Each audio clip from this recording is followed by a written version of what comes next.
सगळ्यांचं स्वागत। या बुलेटिनमध्ये आतापर्यंतच्या सगळ्या महत्त्वाच्या बातम्यांचे सविस्तर अपडेट आपल्याला बघायचे आहे। सुरुवात एका मोठ्या बातमीने।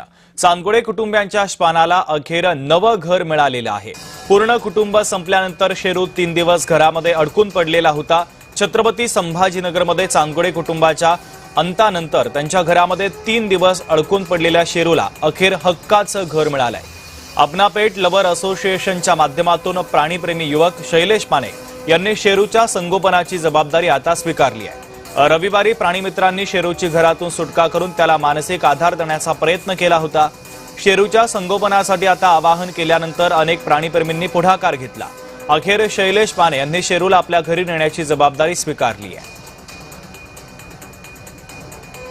विजय चिडे आमचे प्रतिनिधी जोडले जातात। त्या बातमीच्या संदर्भातले अधिकचे अपडेट देण्यासाठी विजय।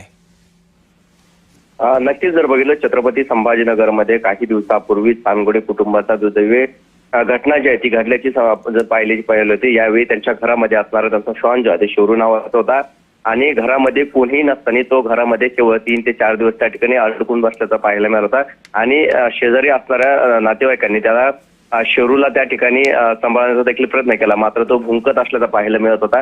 त्यानंतर प्राणीप्रेमींनी त्या ठिकाणी जाऊन शेरूची रविवारी सुटका देखील केली होती। अपनापेट लवर असोसिएशनच्या ज्या बेरीसांच्या आहेत त्यांनी त्याला ताब्यात घेतलं आणि त्यानंतर त्याची मानसिक आधार जो आहे तो देखील त्याला देण्याचा प्रयत्न त्यांनी केला होता। त्यानंतर काही श्वान प्रेमीने त्याला देखील आता संगोपनाची जबाबदारी जी आहे ती स्वीकारल्याची पाहायला मिळत आहे।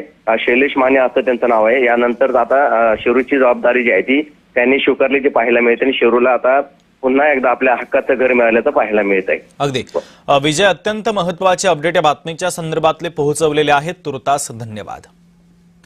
पुढची बातमी आपण पाहूयात। पालघरच्या स्नेहल सावंत यांची मृत्यूशी झुंज अखेर अपयशी ठरली।